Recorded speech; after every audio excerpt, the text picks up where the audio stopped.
What's going on, everybody? Welcome to another episode of Game Time Live. We are coming at you with we can call this Game Time After Hours. We can call it my overnight show for the most part, but we've got a good show for you guys here tonight. We are going to be talking all things NBA playoffs, may dip into a little extra as well. I've got myself, I got D. Cotton, I've got Reggie, King of the Troll Sykes, joining us here for this late night edition of Game Time Live. So it's going to be a good episode here today. Obviously, everyone's talking about the Knicks' historic blowout win tonight against Atlanta.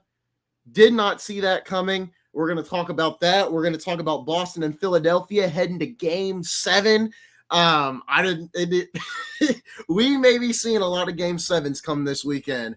I'm excited to talk about them. Once again, I've got D-Cot and I've got Reggie here with me. Once again, big thank you to our sponsors. Big thank you to Matt Gaddis of State Farm. Big thank you to Wire to the Nines. And obviously a big thank you to Big Z's Sports Grill as well. Fellas, we're going to get into it. Man, oh man, I don't really have much to say on New York and Atlanta other than I am definitely I'm putting the Knicks, Daryl, right up there with Boston. Yeah, man. A lot of people owe Mike Brown an apology. Yeah, when he came out and spoke after they were down 2-1, he says, "Against 7-game series, it's not a 3-game series." He says, "I'm not saying we're going to win it." Everybody jumped on him when he said, we're not going to, he didn't say we're not going to win it. What he said was, I'm not saying we are. And all they did was run three in a row. What are you doing, Reggie? My bad, fellas. I'm doing this from my phone today, man. I'm in hiding. I'm in an undisclosed location because some of my predictions didn't come out, but y'all predictions didn't come out either. I missed what y'all talking about. It ain't about that. Let me finish saying what the hell I'm saying. Hey, hold that shit on. Yeah, Daryl, go ahead. Okay, go ahed. I'm listening. Like I said, people owe Mike Brown an apology because they talked about how bad of a coach he was. I heard on XM86, on the Mad Dog show. They were talking about it on XM82 as well. All they talked about was how a bad fit he was, and if he doesn't get this team past this round, firing Thibodeau was a mistake. Everybody knows Mike Brown's a terrible coach. Well, guess what he did? He went out, he took the same players he had that got beat in that second game and said, let's go and see what we can get done here. And they got it done. And they got it done in the way of where everybody got involved. OG was hot off the rip today. I think he scored 16 points in the first quarter. That set the tone for that situation, and it went forward from there. So they didn't look back, and they played well, and they got some rest. But on the show we talked about, at the beginning of the series, we said Knicks in 6. So I mean, what's the big deal? Yeah, 6, maybe 7 at best. No one thought that the Knicks would lose. I never said the Knicks in 6. My fanhood and my hatred for the Knicks wouldn't allow me to commit to the Knicks in 6. But it looks like to me, the Knicks came out really, really focused the last 2 games. They played really great.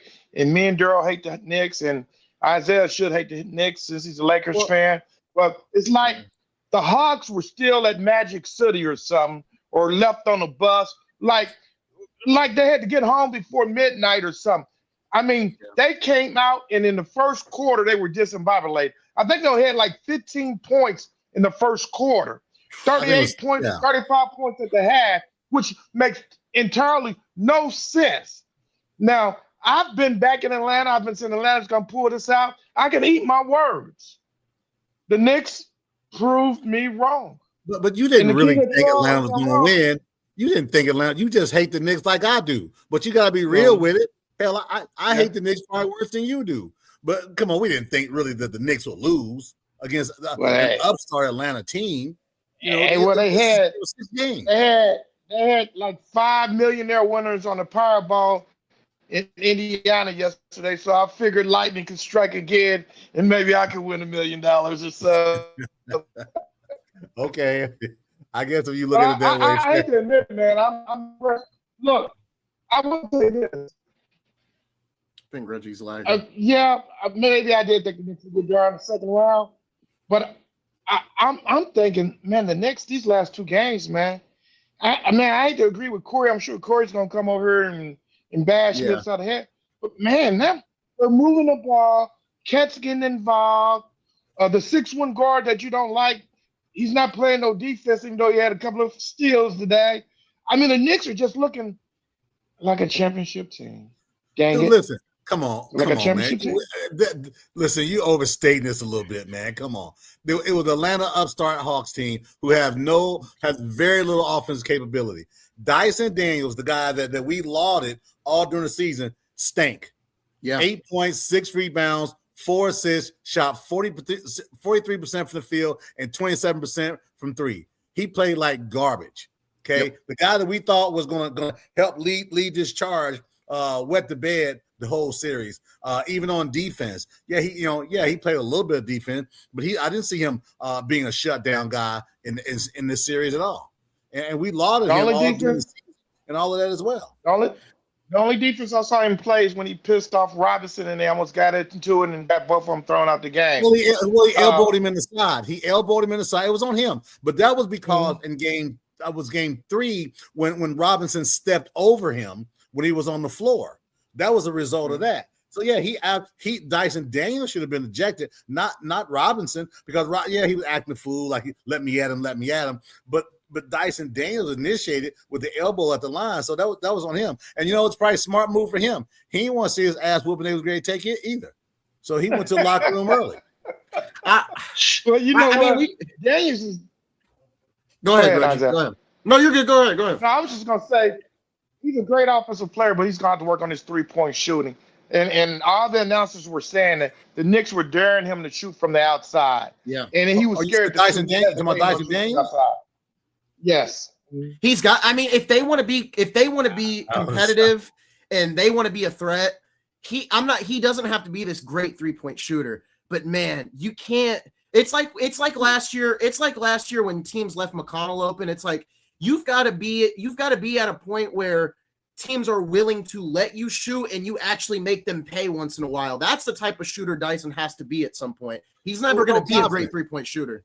No confidence. The dude got into the lane multiple times and kicked the ball out to Quanquo, what's his name, for a top of the key shot when the shot clock's running down. Talking about giving him a grenade. He didn't have any confidence in this series from the offensive perspective, man. And he was he was a big part of the letdown in the backcourt. We talked about that backcourt matching up with the Knicks backcourt. He didn't bring his game this series, man. So, I mean, listen, they're better than we thought they would be at the beginning of the season. Unfortunately for them, I don't think they've got. Do they have their number one pick? I don't think they got their first round pick this year. If I remember right. I don't think they Atlanta.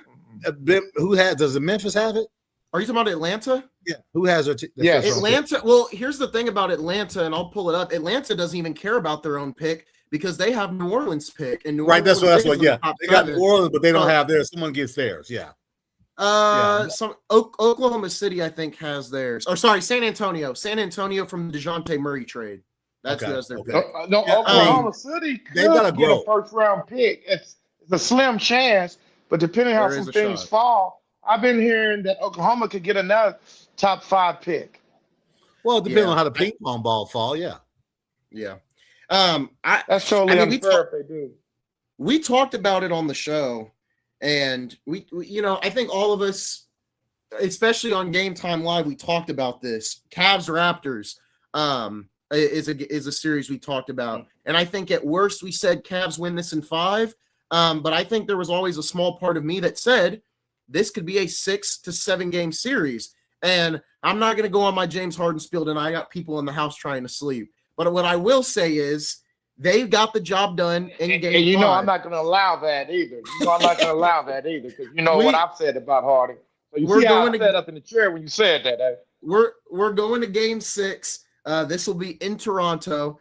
Here we go. Let's see if Cleveland can close it out, or if Toronto's going to get it done and force us to a game 7. Boston and Philadelphia. Daryl, we talked about this series at length. I talked about it on After Hours. I said this word for word on After Hours. I said, you're not going to have Embiid those first 2 games. You sit him down heading into games 3 and 4, and you ask him, what can you give me in those games. He didn't play well in that first game back, I admit. But, man, that second game, we talked about it on the phone. He hurt his leg. He stayed out there, played like he needed to be, and they won the game. And then, obviously, they win tonight. We're going to Game 7 between Boston and Philadelphia, something that we said was very possible because of the rest Paul George got, Maxey and Edgecombe, and you got one great game out of Embiid. And honestly, I think that's all you really needed from him through this series. You just needed one great game out of him, in my opinion. Well, here's the thing, man. Like I said, the second game that they won,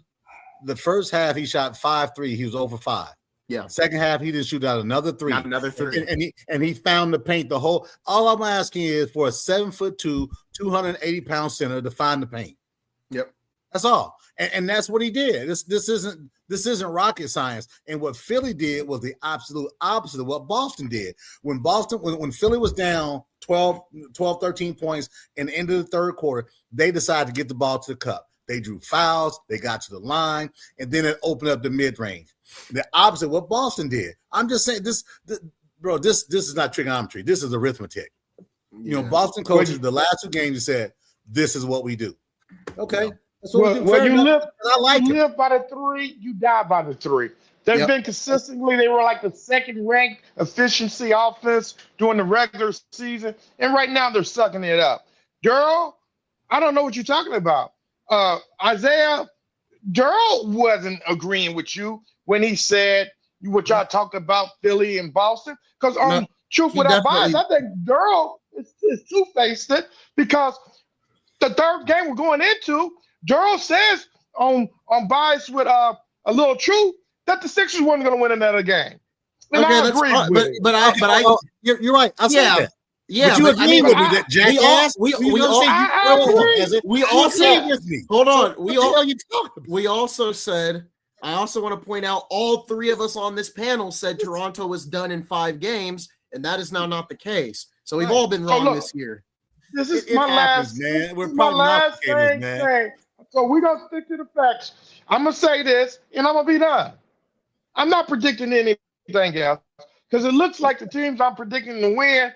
I'm becoming a jinx that it must be contagious what Daryl got. Because I'm saying the Cavs were going to win in 5, and you're right. It looked like it's a possibility it could go in 7. I'm saying that Boston. I said what Daryl said. The Sixers wasn't going to win another game. And look, Philly didn't fuck up. We talked bad about Embiid. We talked bad about Paul George. And Isaiah, you've been wrong. You said it was going to be a gentleman's speech. Yeah, you feel we told the truth about Paul George. Huh? We told the truth about Paul George. He missed 25 games and he was well rested. That's the truth. What the hell are you talking about? Yeah, I don't. But we wouldn't expect him to play him as good as he played the last 2 games. The last 2 games, Paul George. You're really wrong. I said that 25 game rest is going to do him wonders and he's going to play well. That's what I said. But on the NB side, I said you got a guy hovering around the 3-point line. If he's 7'2", 280, you got to find the paint. That's what he's done the last 2 games.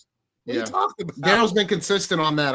I'll give him that. And Daryl's been consistent with the Paul George and the Embiid stuff. He missed 25 games to whatever drugs or mental health medicine he took. I can't wait till I find out the truth. I'm still going to eviscerate him. But again, he had 25 games, man. And like I said, Max and Edgecombe in the next 3 years will be the best backcourt in the league. Daryl, it may be next year. I've been consistent. It really may be next year. You gotta get your bias. Yeah, this Game Time Live. It may be next year, Daryl. They may be the best backcourt next year. I put PG in that conversation, but I just meant Embiid. I didn't think PG was gonna play well, and I didn't think he did say that. But he also did say the Sixers wouldn't win another game. You also did say the Sixers wouldn't win another game. Okay, fine. You got me. Okay. Yeah, but I mean, we've all been wrong this year. I mean, Toronto and Cleveland we've been wrong. You said we've been wrong like a dog. We've been wrong. I don't like being wrong. But you're wrong more than But you're wrong. But we've all been wrong. We've all been wrong. It's gonna be interesting. Now we go to Game 7 in Boston. I think Philadelphia. It's gonna be a tight game. Boston wins in Boston. If I'm New York, if I'm New York And who else am I thinking of? Jesus. Hey, if I'm New York, I'm feeling great. That's the best possible win you could have. And now you're going to be rested. You got to watch Boston play Game 7 against Philadelphia. It's going to be a tight Game 7. I think the other series, and then you look at the other side of the Eastern Conference, I think Detroit more than likely is going to force a Game 7 against Orlando, which, man, if they don't force a Game 7 against Orlando, Daryl, I want to ask you, obviously, right? You've been on the Pistons all year. So my question to you is, because I think same thing with New York. I think if New York would have lost this series, there would have been the panic button would have been hit heading into June and July. If you're the Pistons, is a panic button going to be hit this summer if they don't come out of the first round against Orlando? Not even close, because they're an upstart team last year. Remember, they didn't get out of the first round last year, right? They played the Knicks tough in 6 games. What I thought, what I said, and I've said it consistently, they got a jar of peanut butter, a bag of potato chips, and a Coke 45 for Jaden Ivey. That was their miss right there. They needed, Duncan Robinson can't be your starting 2 guard. He's a decent player, but he can't be your starting 2 guard. He needs to be number 8 off the bench, right? The 8th player, not your starter, because he's such a liability on defense. And if he's not hitting shots, man, he's not doing much. He's not a ball handler. He's not a facilitator. So I just thought they were going to do something and get some help in that backcourt for Cade Cunningham, and they didn't. Yeah. So, I'm going to stick with them with the Orlando deal. I still say that they win Game 6 and they go back home and win Game 7, because I've been with them on them since November. I'm not going to change that now, but they don't look like the team they look like all season either. With the way it's shaping up in these playoffs, it feels like whoever comes out of New York, Boston, or New York, Philadelphia, either of those 3 teams, New York, Boston, Philadelphia, I think either of those 3 teams, more likely New York and Boston, whoever wins out of that, I think that's who's coming out of the East. I don't like Detroit and how they've looked. The way they're looking against Orlando, it's only going to get worse when you play Cleveland, and it's only going to get way worse when you play Boston and New York, right? You would assume so. Looking at Cleveland, I have my doubts about Cleveland. I don't need to explain them for the 50th time over, but there's more championship pedigree with Boston and New York. I don't know if Cleveland's going to be ready for the Eastern Conference final stage. Everybody on the top side of the East bracket, I'm not in love with. Everybody on that bottom side, Philadelphia, Boston, and New York more than Philadelphia. Those are the top 2 teams right there out of the East. If you would have said that to me heading into the playoffs, I would have had Boston 1, Detroit 2, New York 3. Since this playoffs has started, and especially after tonight, I could put New York as 1B and Boston is 1A. I tell you what, if Philly beats Boston, look out, man. Now you're talking about a hot team that a lot of people were doubting, right? Look out. And again, like I said, they've got the talent to get it done. And when I say getting it done in the East, I don't think any team in the East is going to be a matchup problem in a big way for Oklahoma City or San Antonio, who comes out of the West. Yeah, Boston keeps shooting like that. My thoughts. Go ahead, Reggie. So my thoughts are this. I somewhat agree with you guys. The Pistons and Magic, I've never been a Pistons fan, and I wasn't confident in them. I think I also said that the Pistons wouldn't win this series of the Magic to 2. So, yeah, I'm a little upset that the Magic didn't end it the other day, but I think the Magic can end it, because I told you at the beginning of the season they had a lot of injuries and they wasn't playing up to their potential. Now, I'm a little worried about Franz Wagner being out, but it looked like they may have enough, because I agree with Daryl. The Pistons are an upstart team. I hate when I got to agree with Daryl. Please stop agreeing with me then. Shut up. They didn't make it out of the first round last year, but they gave the Knicks a hard battle. Now people were predicting them to come out of this first round unscathed. But I think what it shows you is Cade Cunningham is a pro. He's an all-star. He's possibly a first-teamer, but he still needs help, in the words of a James fan. James needs help. Cade Cunningham needs help. So I think that the Magic are actually going to end this in Orlando next game. Okay. Yeah. At the beginning of the season, I wasn't on the Cavs bandwagon. But when they got Harding, and I saw how Harding was playing with Spider without practice time, I started to become a fan of Harding. Let's see, here we go. You didn't have to do that, Isaiah. You didn't have to do that. You didn't have to do that, Isaiah. But yeah, I'm still a believer in the Cavs. I think the Raptors are just playing up, and the Cavaliers are playing down to the competition. I still say the Cavaliers are going to come out of this. They're probably going to win the next game in Toronto, but Toronto has given the Cavs a battle that I didn't expect. I did not expect this to go 6 games. I didn't expect confidence. They gave him confidence, man. They gave him confidence, and they gave him confidence after that first game when it got, when it was up 2-1, and they went to that game 4 and they won that game. That was all the confidence they needed because they had them on the rails the first 2.5 quarters of the other night's game. Cleveland, their home court advantage. But I'm gonna tell you this is what I don't like about Cleveland, and they look just like they looked last year against the Patriots. They get off to a good lead. Yes. They got guys that can shoot, but the defense ain't there. Strus, oh my goodness, does all the first 3 quarters. Strus is hyped up and he's doing all his wonderful things. It wouldn't surprise me if Toronto goes in there and wins a game 6, and it's a dogfight in game 7. Yeah, Harden's gonna put up it was the last game at this point, nothing to do with Harden. I'm just saying from a confidence level for Toronto. I understand. And knowing, and here's the people. I know we're gonna knock Harden, well, some will, but it ain't about Harden, man. Them same lackluster guys on defense, the same guys they got, those bench guys coming in. Their bench is still weak as hell. They didn't strengthen their bench at all. Right, Strus and the other guys, the same 2 guys that gave it up the other night against Toronto, are the same guys that gave it against the Pacers last year. Just saying. I agree. The last game was really a battle for the Cavs, but they pulled that out in the 3rd and 4th quarter. Yeah. So the Cavs are going to win the next game. But I'm going to tell you this right now. The Cavs and Magic, the next series is going to be a tough series. I'm calling that. I said I wouldn't make any more predictions, but I'm saying the Magic and Cavs in the next series. But you sure? I wanted to get back. No, I'm not sure the way this has been going. I mean, teams look like all pros one game and look like suckers the next game. I'm not sure. Man. I ain't getting no money on DraftKings. I ain't getting any money on DraftKings. But I'm going to tell you this also. Just like you said, the Celtics were mad and they were going to win that next game because the 76ers embarrassed them. I'm saying the same thing is going to happen with the next game. The Celtics will go over and win the next game. And between them and the Knicks, I just got they don't have a choice. They don't have a choice. This is game 7. They don't have a choice. They don't have a choice. Go ahead. I said Boston, and the Knicks were probably gonna come out the East. I said Boston and the Cavs were the 2 teams I thought would come out the East. So we'll see. I'm not making any more predictions though.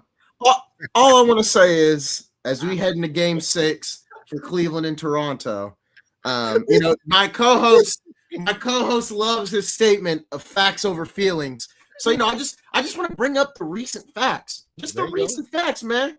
2025, game 7, LA versus Denver, 7 points on 2 of 8 shooting from the great James Harden, with the Clippers outscored by 29 points while he was on the court. 2023, game 6, Boston and Philadelphia recorded 9 points, 6 rebounds, and 7 assists, which included low impact play.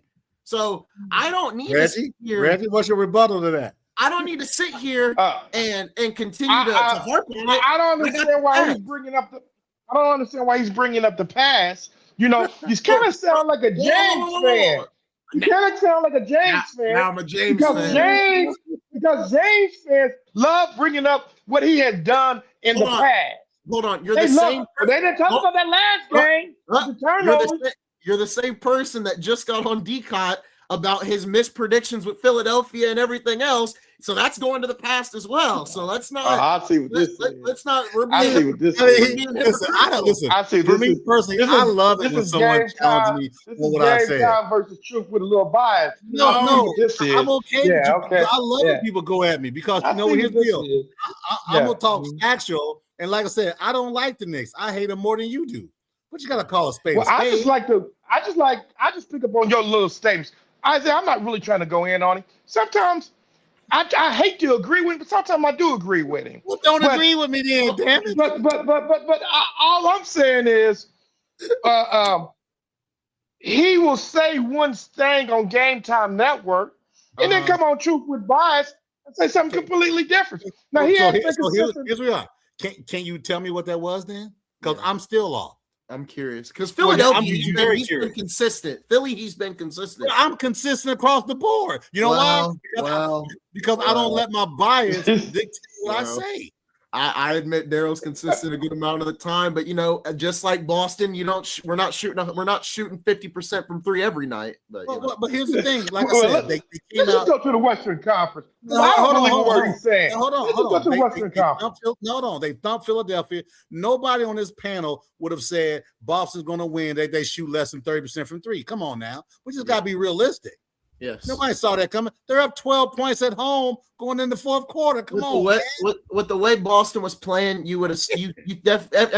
I thought the series was over after the way Boston was playing when it was 3-1. I didn't expect Philly to come back and rip off 2 games. And like I said, you finally got a great game out of Embiid, which is, I think, what you needed at one point in this series. I love Maxey and Edgecombe. I've given them so much credit all year. But yes, at some point, you need your superstar center to be a superstar center at least once. I get it. Boston's got a backup. Their backup is man. He's really being taken advantage of by I get it. I get it. Embiid's knees are made of glue, Elmer's glue, and popsicle sticks. I get it. I get why he stands out on the perimeter, because if he runs too much, he's going to be like Kevin Nash in 2002. But you just needed one good game out of him. That's a good reference. That's a good reference. But that's when he had the fake broken leg. He came out in a wheelchair. Yes. Yes. Well, Philadelphia may have a gift today because Jason Tatum went out and never did come back in, and his other calf or knee or something was bothering him. So if he doesn't play in the next game, Boston may be in trouble. I may take my prediction back if Tatum doesn't play, even though Gerald's going to say D. Brown is the best player for Boston.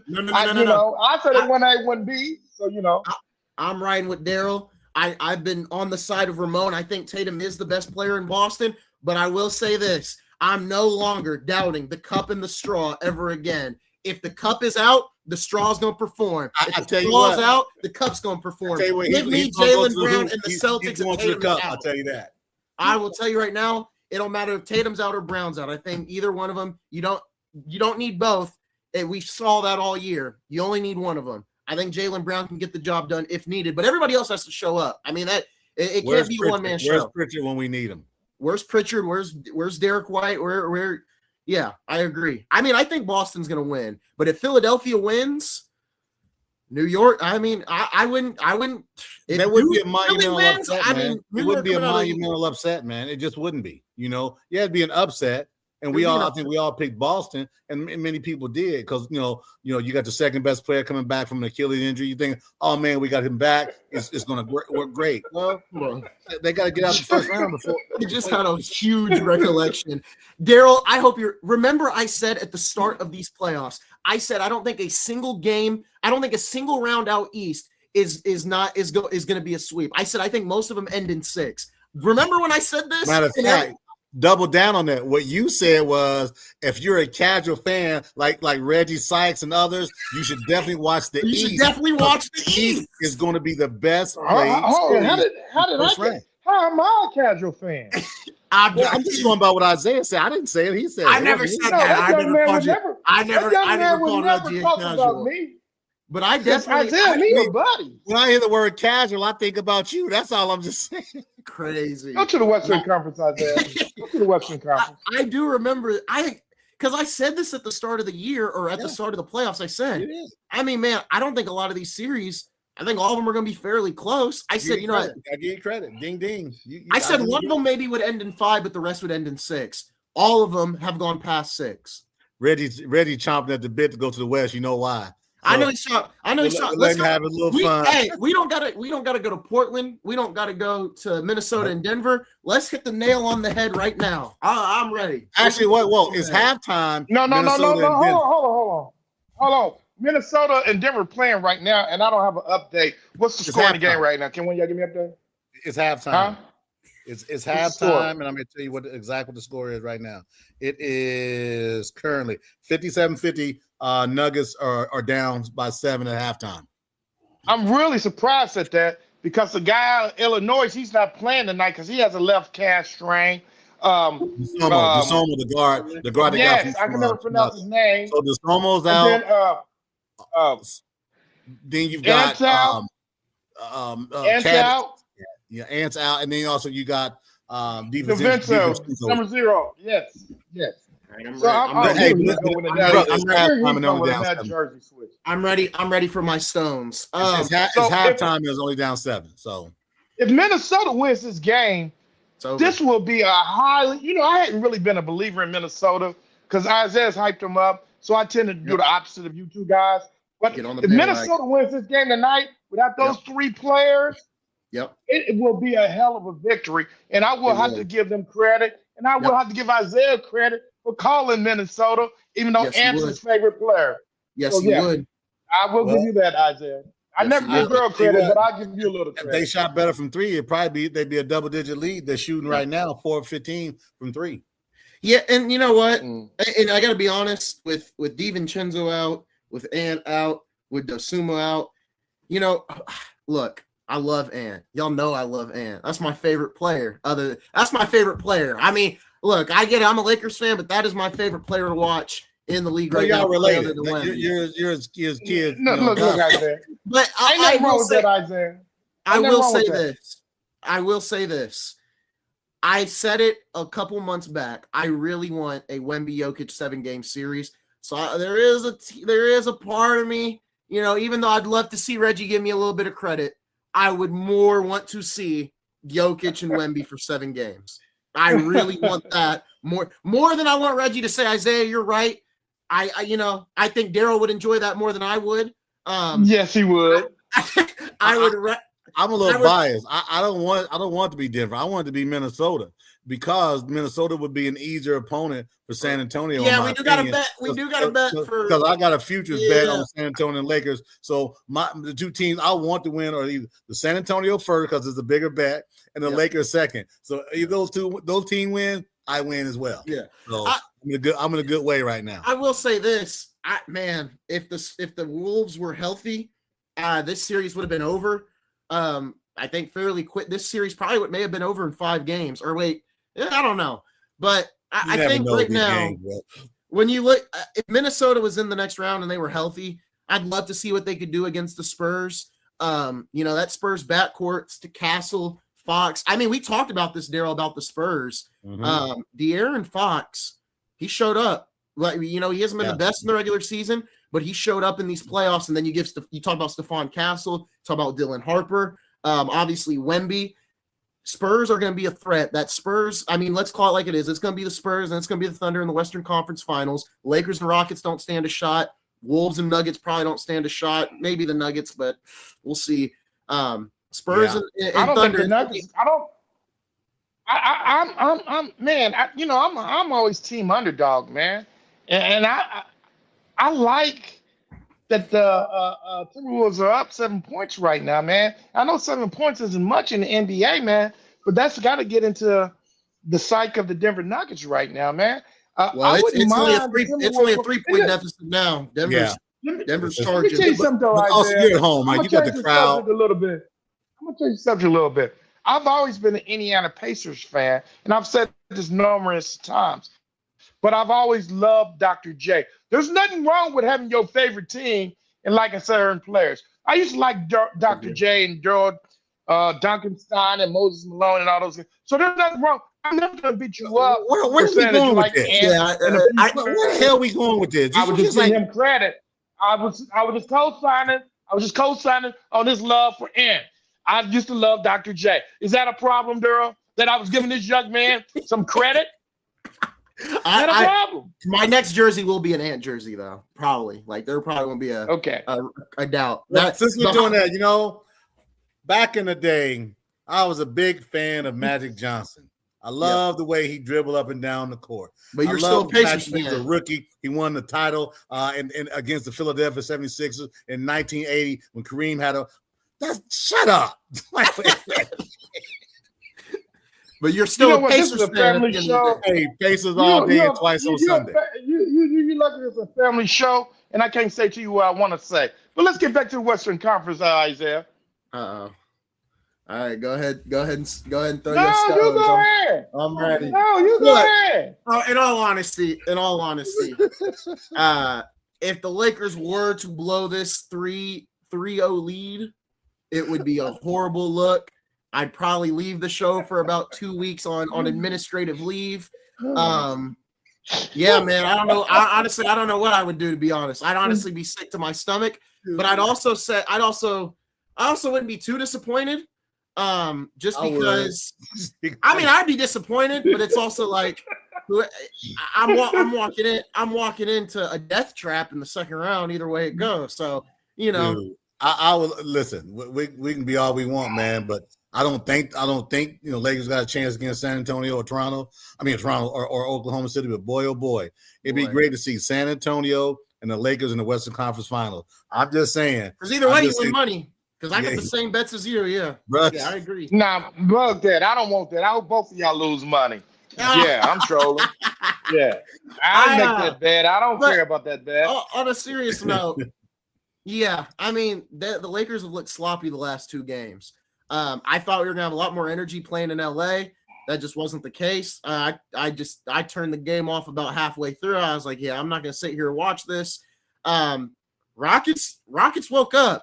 And it's not too little too late. They got a chance to go into game 6, capitalize, and they'll be in LA for game 7, but they had a huge chance to make this a 7-game series when no one thought it would be. Everyone thought this series was over, especially with the way the Lakers made it a 3-0 lead.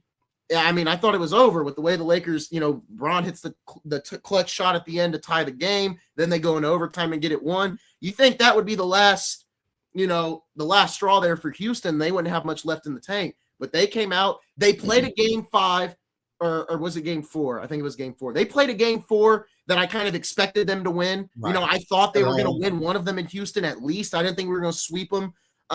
I did think game 5 it was over. Part of me was like, man, I don't even need to watch this game. I think we're going to win. And that just wasn't the case. We did not play well. Houston had everybody. They had 6 guys in double figures, right?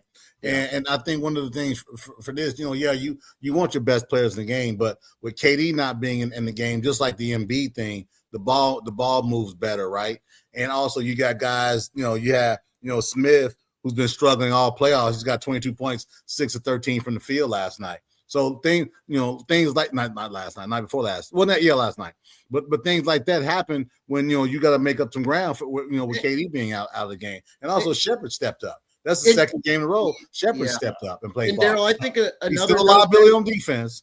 Yeah, I think another note is Amen Thompson too. He shot 2 of 5 from 3, which doesn't sound great, but both of those threes came in the second half when the Lakers were trying to rally back a comeback. So those threes were big in the end. Shepard shot 2 of 7, but he had so many impactful plays that it doesn't really matter how well he shot. Tari Eason played well. Rockets got a full-on contribution last night. Yeah. They shot well from 3. What was the percentage real quick? I need 35% to the Lakers, 25%. Yeah, you're going to win when the other team's not shooting that well. Yeah.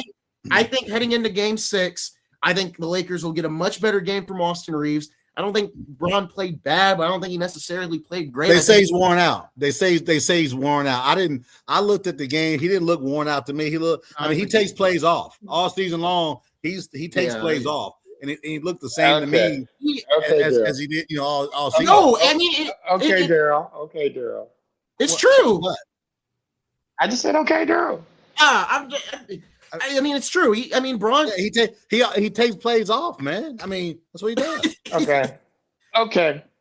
What's your rebuttal? Now I'm curious because I'm not on the James bandwagon, and I don't care for the guy on court. But I will admit, the first 2 games, I was highly impressed how he performed, being a 41-year-old player on the court. And then I was more happy when he blew the third game with the He didn't lose turnovers the and third everything. game. He won the third game. I mean, which game was that? You Where mean he game had 4? You mean game 4? Game four, yeah, where he had the. So, you know what? My name says I'm a troll. I like to troll, and I really want the Lakers to lose. So I can give you a hard time. Yeah, but damn, it's gonna be awful hard. So if you don't like the team, even if you think they're gonna win, you're gonna pick the other team just because you don't like them.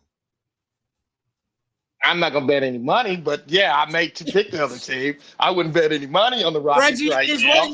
what you're trying to say, you're gonna feel a little bad for me if the Lakers do blow this lead.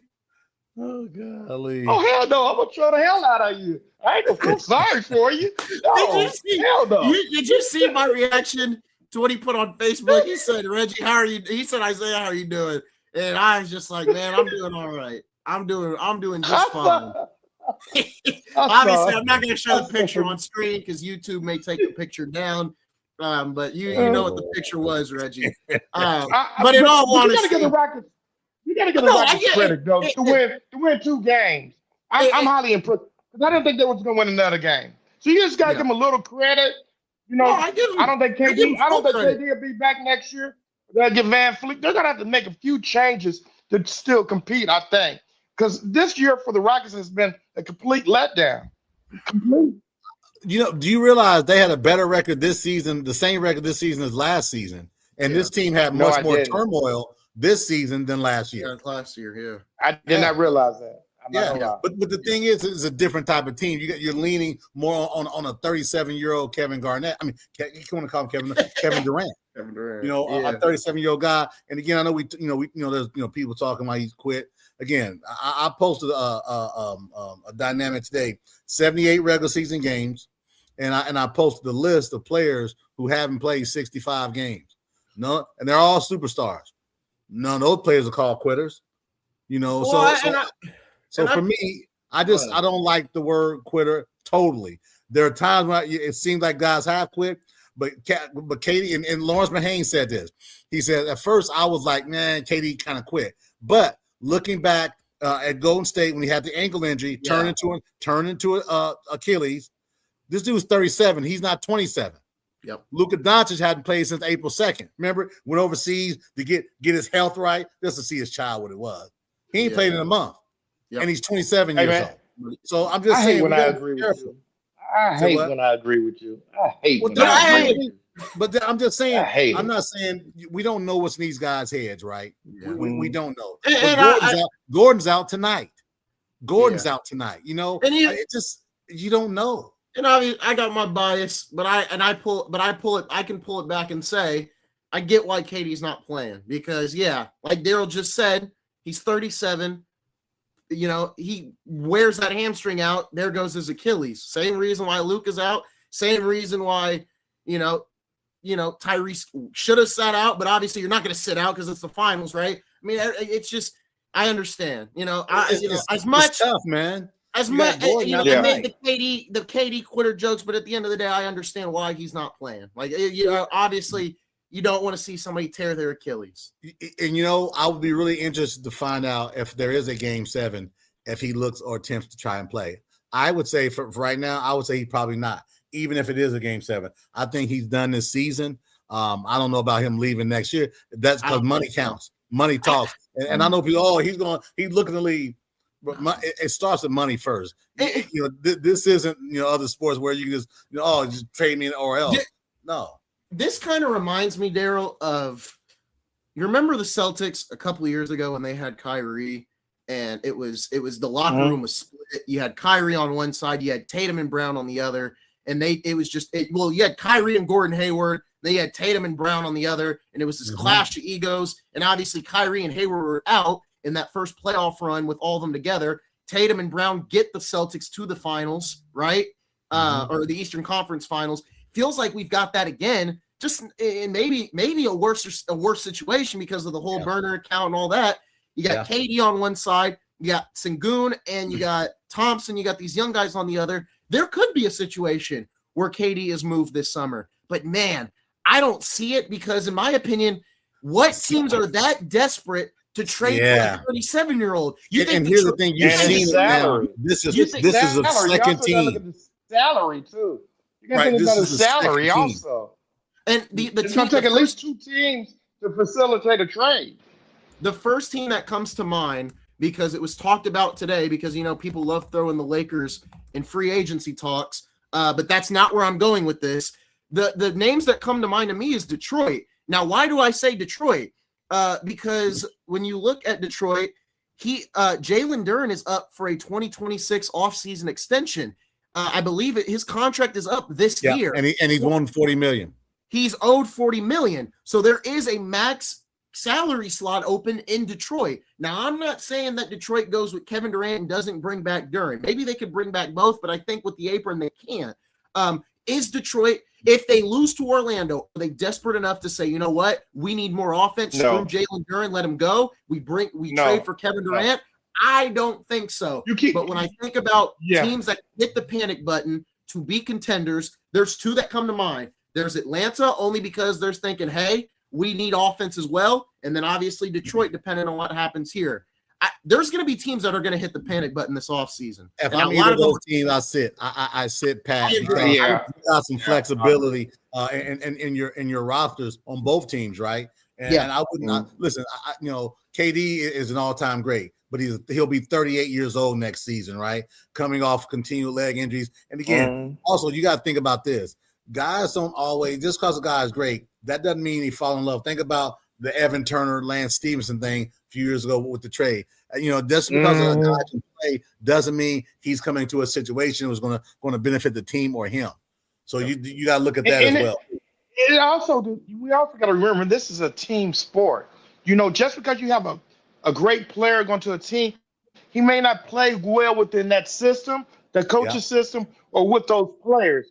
The only way I would take KD is if I think this is the final chip and I'm going to win this championship this year. That's the only way, because you're going to sacrifice, maybe players and draft picks to bring him on. So you better win the championship with the next team he goes to. But if I was Detroit, I would sit tight. I would keep Darren. I would try to build through the draft.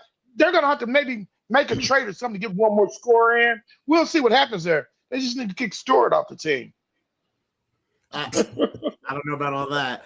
We got some Knicks discourse in the chat. Glenn Jones saying we got to slow down. I love we beat down the Hawks, but this finals talk is crazy. I would agree. We're looking at the East right now, and I don't know who's coming out of it. Like I said, I really do like Boston. I still think even after the way Boston lost tonight, I would say they're still my favorites. I think New York follows them, and then for me, I'd probably put Philadelphia in that 3rd slot. Because, like I said, everybody at the upper part of the bracket you just hate Harden. Everybody on the upper part of the bracket that goes for Detroit, Orlando, Cleveland, Toronto. All 4 of those teams, I don't buy them, and that's because look at New York, right? 2 Eastern Conference Finals last year. They've only gotten better each year. Boston's got championship pedigree. I think Donovan Mitchell can perform on a big stage. It's just going to depend on the rest of the Cleveland roster. Orlando. This is the first time all year where I've seen Orlando play like the Orlando Magic they should have played in the regular season. So I don't know what to expect for them in the second round. Detroit. Obviously, we know the issues with Detroit. And then Toronto. I don't really have an explanation on the Raptors. They're just the Raptors. Here's a heel turn, right? There's been some steam picking up, right? With my guy Alex Golden with setting the pace, talking about if the Pacers when the Pacers get top 4 pick, there's conversation that's had that maybe they would be willing to trade that pick for a star player. I don't like that at all, especially if you're in the top 4. I don't like that at all, but it's starting to gain some traction. If you look at the Setting the Pace podcast, our guy, friend of the show, Alex Golden, he and I had some chats today going back and forth, and it's picking up some steam, and he's in with Chad Buchanan. Him and Chad Buchanan are really solid, right? And I'm not saying Chad Buchanan say we will or whatever like that, but there's talk about it, man. And I talked to other people too as well. So listen, you got Zubac for Ben Mathurin, and Ben Mathurin wasn't going to sign this season, right? So even if you don't have that that top 4 pick, and it goes to the Clippers, or you get it and you trade that pick for another player, there's a very real chance that there's talk about that if the deal is right. Obviously, and when the deal is right means you're going to be bringing on about $45 million, and you probably have to give up Pascal Siakam, and I don't want to do that. I don't either. No, we're not going to do that. I say we keep the pick. We're going to be the number 1 pick, and we're going to get AJ. That's what's going to happen. The only way I would want to deal. I hate to break it to you, Reggie. I hate to break it to you. I don't think that's happening. As we get closer to this lottery, I don't know. We're getting AJ. And if we did make a trade, the only person I would want would be draft picks and OG, and to give away. But I'm not giving away my first 4 draft picks. OG not Anunoby? Yeah, I like it. No. He's at $43 million a year. Are you kidding me? I want Siakam over Anunoby. He's 12-6. We don't want 12-6. We're gonna keep Pascal too. This got to work out to us if you want that top 4 draft. Money wouldn't work. Bro, they're gonna be in the first 8, but that won't happen. I would say, first of all, we have hypothetically thinking the Pacers are gonna get the number 1 draft pick, and we're gonna draft AJ. That pick isn't going anywhere. But if you're talking about a trade, though, somebody else. You said something about a trade or whatever. No, I'm not saying it. No, okay, all right. Reggie, I'm gonna break it down for you. Here's how the lottery is gonna go. I've already talked to Adam Silver. He's not going to do the right thing. I'm going to tell you how the draft lottery will commence on May 10th. So I think Utah is going to get the number 1 pick. I think Utah is going to get it. Reason being, do your research. AJ DeBonta, the owner of the Utah Jazz, helped him get to BYU. Do your research on that. Facts over feelings, as D. Cott would say. I think Utah is going to end up with the number 1 pick. I think the Pacers will be in the 2 or 3 spot, but there's one team out of all the teams in the big market, not Chicago, who is 1 pinball away. I think it's going to be that voice too. I think it's going to be the Golden State Warriors leaping up from 11 all the way into the top 5, so they can get Steph Curry a co-star, because LeBron's going to retire. And you know what Adam Silver's thinking? You know what Adam Silver's thinking, right? Is, okay, I've got my big 3. I've got LeBron, I've got KD, and I've got Steph. Well, LeBron's going to retire. KD is, he's doing something. I got to get Steph something. I got my 3 guys. Wemby's not ready to be the face of the league yet. We got Jaylen Brown and Tatum over here. We got Wemby will be the face of the league. I agree, but Adam Silver's not ready for that yet. He's not ready. He still wants his cash cows in KD, Braun, and Curry. So he's going to give Curry a top 5 pick. I'm not putting him in a certain spot, but I do think Golden State ends up with a top 5 pick. What about this? You got to throw Miami in there as well too. I agree. Pat Riley's been he's been rolling, man. Pat Riley in the Miami Heat. I feel like if you make the play in, you should get a shot at the lottery too. Just ridiculous. I don't agree with that same either. voice. I don't agree with that either. Because he just wants to be mediocre, like that team over there with the flag. You can't really see it, but I'm referring to the Dallas Cowboys, even though I'm very proud of them after last week's draft. But anyways, I don't think Brooklyn's going to get any love. I think the Wizards may get some love.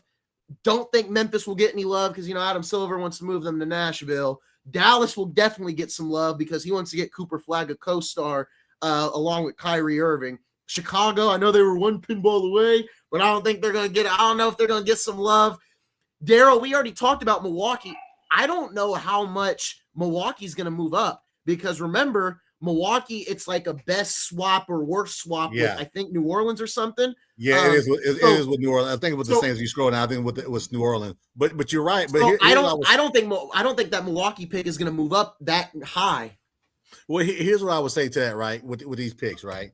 I think you're dead on the Utah deal. I think definitely they're going to be 1 or 2. He's not dead on. Everybody in Utah going to be. They pray in Utah. They're definitely wrong. The NBA owes the Indiana Pacers. It's about time we know that. They done stole picks from us before. Throw that trash away. What you said, it ain't gonna happen. I don't care what the owner of the Utah Jazz did to get that kid to BYU. He got the kid from Kokomo at BYU also. The Indiana Pacers will be the #1 pick, and the Indiana Pacers next year will be back playing for the Eastern Conference Championship. You heard it here. We're old. I agree. Larry Johnson robbed us with the Knicks. The Indiana Pacers are old, and I'm calling Adam tonight because of all the smack y'all talking, and I'm gonna tell you. How's that smack? That's just the truth, man. What's wrong with you? It ain't the truth. It ain't not the truth. And look, I'll tell you right now, I'm gonna make your day even worse because there's a 40% part of me that thinks this pick isn't even gonna stay with the Pacers. I think Adam Silver's itching to show the Clippers some love and get that second LA market. Well, that's where I do disagree with you, because right now there's litigation going on with the Kawhi Leonard thing and that case. So they put a stain on the NBA. I think it depends. So if Kawhi Leonard and Adam Silver have talked, and Kawhi's telling Adam Silver, "I'm staying with the Clippers," they'll get picked. But if Kawhi tells Adam Silver, "I'm not staying," forget him. He's not even going to do it. Hey, remember at the start of the year, where's my sound effects real quick? Let me get it propped up. I said, worry about the crisis.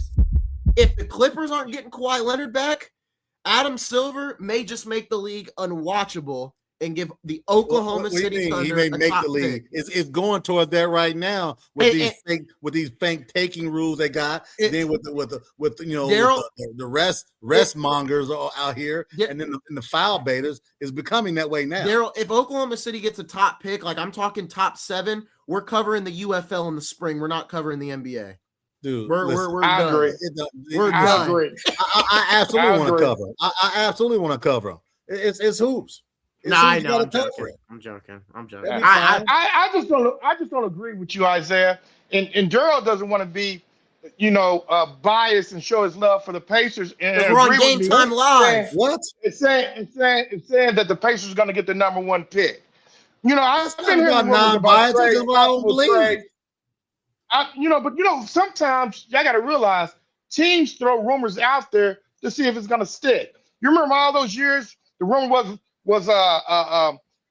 who's the guy that left the Pacers and went to Milwaukee, that he was going to wind up a Laker or he's going to wind up a Knicks. Rumors are rumors. Yes. And people throw those rumors out there for a reason. We're not talking about rumors. I'm going with my belief. Isaiah said in Utah because the owner of Utah Jazz. No, it's just because it looks dirty, Reggie. It looks Reggie. If you read the story and understand, you'd understand. It looks dirty from a Utah perspective. I've heard. No, I didn't read it, but I've heard it. But I don't believe it's going to happen. It's a lot of this. Okay, all right. I have faith. I'm not like in the Pacers. I'm not like Isaiah 100% on the Utah thing, but I absolutely think they're going to be in that top 1 or 2 to get a player. I absolutely believe that. I 100%. That's why they went and got Darren here from Memphis. Look, what kind of bet can I make with you guys to say that the Pacers are going to get the #1 pick? What bet would satisfy? I'll bet $10 right now. The Pacers are ending up with the #1 pick. I'm not going to say it's going to be Utah, but I'm telling you right now, they're not getting the #1 pick. I promise you. I'll let you know. I'm not betting any of that. I promise you, because I want them to. I want to be wrong. I want to clarify that. But I'm a Lakers fan, but the Pacers are right here. I was more devastated when they lost than Daryl was in Game 7 that night. I remember it. So, the Lakers are here and the Pacers are right there with them. I want them to have DeBonsa. It's not that I don't want them to, but I've done research on this DeBonsa Utah Jazz thing for a while. This is what Utah's been prepping for. It all lines up. This is why they've been tanking for the last couple of years. And then think about it. They trade for Jaren Jackson Jr. the year AJ DeBonsa is available, the guy that they paid money to get him to the college. It lines up perfectly. Now it may not go that way. I'm not saying it could go that way and it could not. But boy, to your point, it does line up that way. But there's no guarantee. It lines up that way. But again, at the end of the day, all I care about is the Pacers getting I want them to have a top 3 pick. I do too.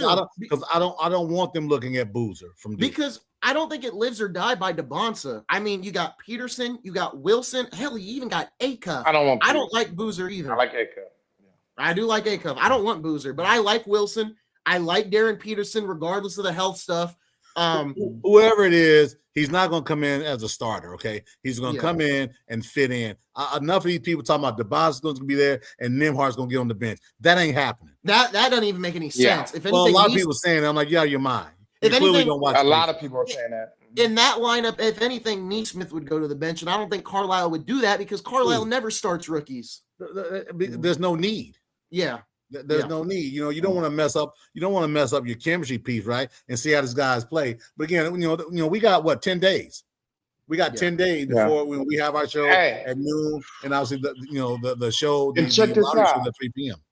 I will be on the beach, and hopefully in Barbados they have good Wi-Fi. So hopefully I can chime in when the Pacers get the #1 pick with my dark tan on and the waves splashing and my drink with an umbrella in it. And I will chime in and I will spin around in my chair and I will say, we don't want you jinxing. We don't want you jinxing. #1 draft pick.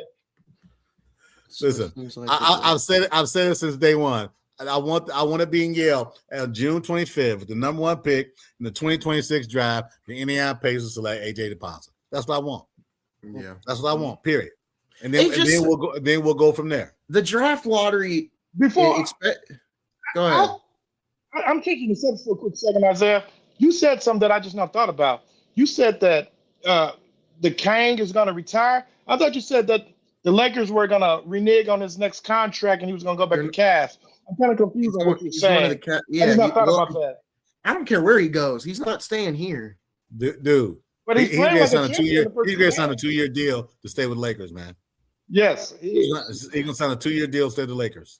I hate when I agree with Durham. He better take a pay cut. He better be 2 years, $10 million. He better take the pay cut of the senior discount. He better take the pay cut of the century. Look at me when I tell you. It better be. He better, if he's making anywhere near a max contract. I don't need to discuss. It's gonna be at least $40 million, man. It's gonna be. We don't need. Then he needs to go to Golden State. He needs to go to Cleveland. He needs to go somewhere. He can go back to Miami with Pat Riley. I hope he gets his chocolate chip cookies on the airplane. But man, he better not be in an LA Lakers jersey.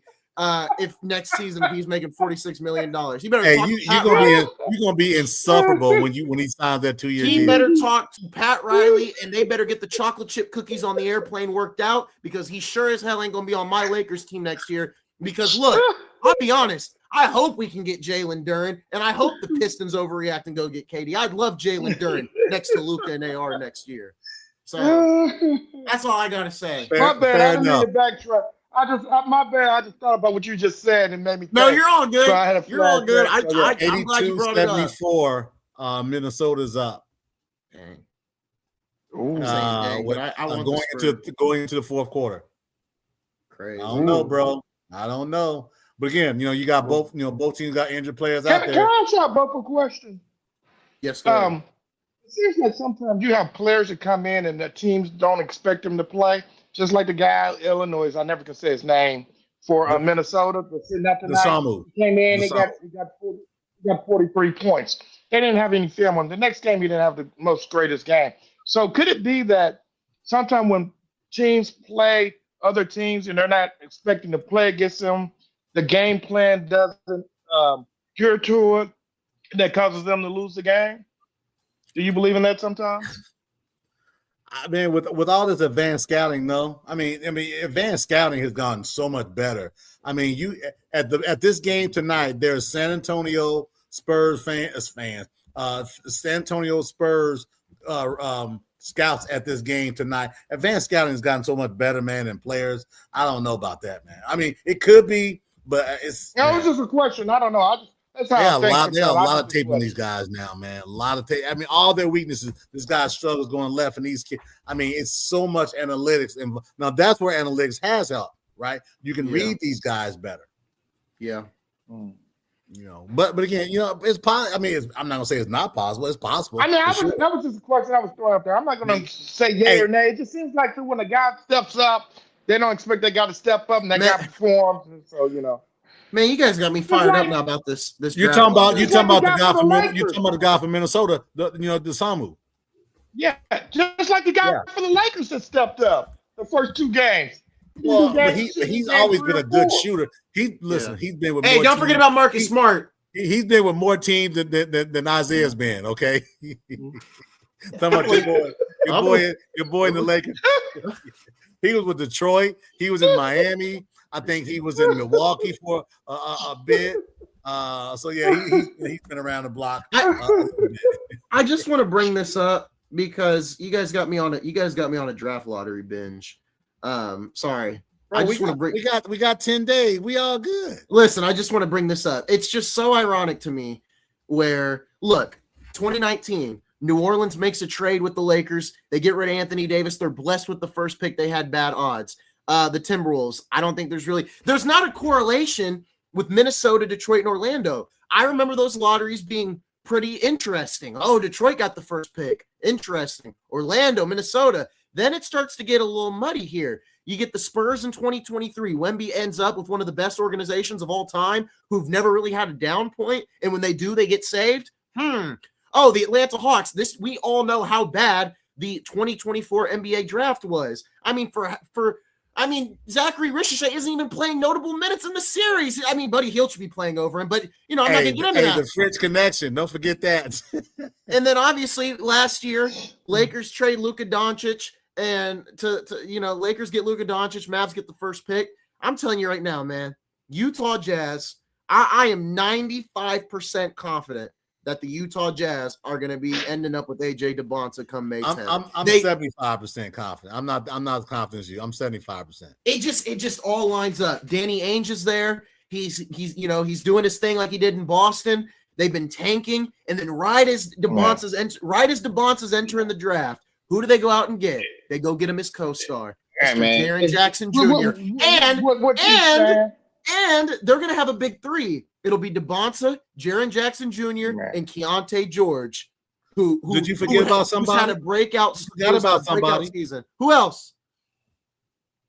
My guy from Rutgers. Ace Bailey. Thank you. Bailey. Yeah. Ace Bailey. Think. I'm telling you right now, man. I'm telling you, guys. You two guys are crazy. That's a forehead. Young team. That's a forehead. Here's the problem, though. If the Jazz end up with pay off for those guys, man.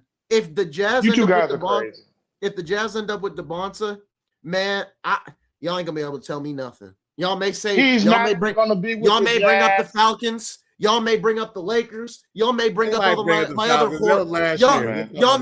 other horrible takes, and I may have some bad ones in the future. But man, I'm gonna rely on that AJ DeBonta the Jazz take for years to come. Well, I'm going to find out in 10 days. Using your logic, Isaiah Thomas and Larry Bird should have wound up with the Indiana Pacers. Man, throw that logic out the back. That's not what I'm saying. Oh, my goodness. Reggie hit none of my argument. Are you at the liquor store? Yeah, I don't know. I wish I was, because you two against me makes me want to drink. What are we against? I'm confused, Reggie. Reggie, what have I said that doesn't make sense about the Jazz's connection to AJ DeBonta? What do you not get what I'm saying at all? At least agree with me that it's fishy. That it's like everything has fallen in place for Utah to get this dude. It's all fallen in place. Throw you a little bit of fish. Girl believes in UFOs and Bigfoot. That don't mean it's true. You did your research. Bigfoot's real. First of all, I'll give you Bigfoot. Bigfoot's real. And you saw the videos of me going up in space. So what are you talking about? I don't know about the space part. But I mean, Reggie, you saw my picture. Reggie, look, man, I love you. And I get it. You love your Pacers. You hate the Knicks. I get all that. But look at it right here. The Utah Jazz owner Ryan Smith has been linked to the recruitment of DeBonta to the state, with analysis jokingly calling him the most tampered with player in history due to his connections to Smith's funded Utah Prep Academy, who AJ played for in Summer League and all that. Local proximity. DeBonta played his high school ball in Utah in his lone college season at BYU. Like it's all right there. It's all right in front of you. And then they trade for Jaren Jackson Jr. to solidify the defensive side of the ball, because offensively you got Ace Bailey, you got Keontae George, you're gonna have DeBonta. It's all right there in front of you. I'm giving you the full picture. the full picture's right there. Ryan Smith and Adam Silver have already had a nice steak dinner, and it's already set and sealed come May 10th. I'm telling you right now. I don't think it's set and sealed, but it is fishy. It is fishy, but here's the deal. All I care about is that realistically, Pacers getting a top 3 pick. That's what I care about. My other dark horse is Golden State gets the number 1 pick, which I think is very possible. Very, very possible. Well, we know they're not going to draft well because they did it in 2020. They didn't draft well, so we're not worried about them drafting. Well, you know what, Daryl? Now I got to ask you, when you're Golden State, should they have taken LaMelo? Because that was their 2 options. It was LaMelo or Wiseman because Ant went number 1. Well, and I know you don't like LaMelo. well, listen, one is a very, very good player. The other guy's not in the league. Come on, man. So I get it. You think LaMelo would have been like, obviously he's mature. You think he would have been better in Golden State with the system around him? I think that the Saginaw stringer would have already punched him in the face about 5 times. I agree. Maybe he would need it. Maybe he would need it though. No, I'm joking. I think he. Oh, we got a fight in Minnesota. Joker just knocked down Gobert. Was it Gobert? I think he knocked down Gobert, and they pushing towards the scorers table. Everybody hold me back. Joker and his brother, they think there's some really big bullies, man. It wasn't Gobert. It was 22. It was is that Kane? Is that I don't know who 22 is. That Kane that had that dunk the other day?